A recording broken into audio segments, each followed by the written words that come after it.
पिताजी का साथ माताजी का बॉयज़ का फर्क क्या था? That time whether there was a institution delivery, क्या भैनिश कुमार, आप बहुत बड़ा करोड़पति हो सकता है, आपका परिवार हो सकता है, आप मेडिकल कॉलेज में जन्म ले सकता है, लेकिन पहले का परिवार का इंस्टीट्यूशन डिलीवरी नहीं था।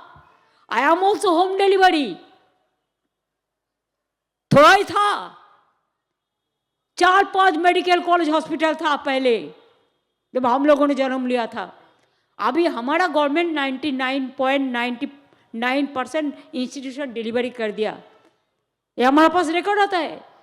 हम रिकॉर्ड दिया था, बोलता नहीं मानेगा, डीएम बोला था, बोलता नहीं मानेगा,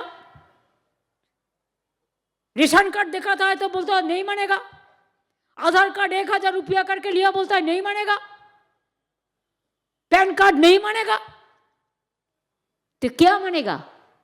सबको नाम बात देके तुम बीजेपी को ऐसा ही जिताएगा। जितना बीजेपी का भी समर्थक है, मैं उसको भी कहने चाहूंगी, एक दफे बीजेपी को वोट मत दो, वो देश को बेच दिया, आप लोगों को भी बेच देगा। এই তো রামকৃষ্ণ পরমহংস দেব, দেখুন রামকৃষ্ণ মিশন ভারত সেবাশ্রম এখানে বসে আছেন।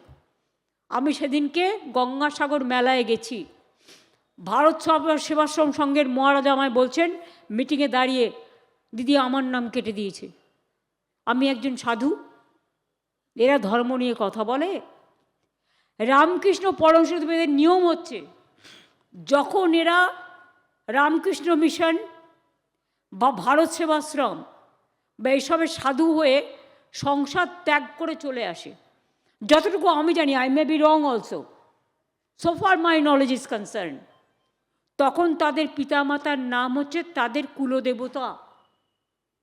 রামকৃষ্ণ মিশন রামকৃষ্ণ পরমহংসদেবকে মানেন, সারদা মাকে মানেন, তারা তাদের পদবিগুলো ম্যাক্সিমাম এইভাবে করেন, ভারত সেবাশ্রমও করেন, কারণ তারা সাধু হয়েছেন সংসার ছেড়ে, পরিবার ছেড়ে, বৃহত্তর সমাজে।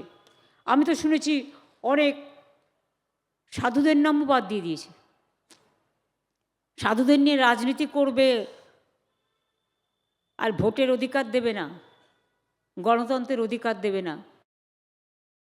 আমাদের সব ডেটা চুরি করার ওপর হামলা নিয়ে, মিথ্যে আমার নামে কেস বানিয়ে, তুমি যদি আমার বাড়িতে চুরি করতে আসো, আমি চেষ্টা করব না চুরিটা আটকাতে? বলুন তো, আপনাকে যদি কেউ খুন করতে আসে, আপনি চেষ্টা করবেন না আত্মরক্ষা করতে? চুরি করে সব নিয়ে চলে গেছে, সব ডেটা, এসআইআর এর লিস্ট, কত অসহায় মানুষ চিঠি পাঠিয়েছে, সব চুরি করে নিয়ে পালিয়েছে। ভোটের আগে মনে পড়ে নোটবন্দি, ভোটবন্দি, ঘোটবন্দি, এজেন্সি, সারাক্ষণ শুধু হামলা করা আর মিথ্যে কথা বলা, করছে লুট, বলছে ঝুট।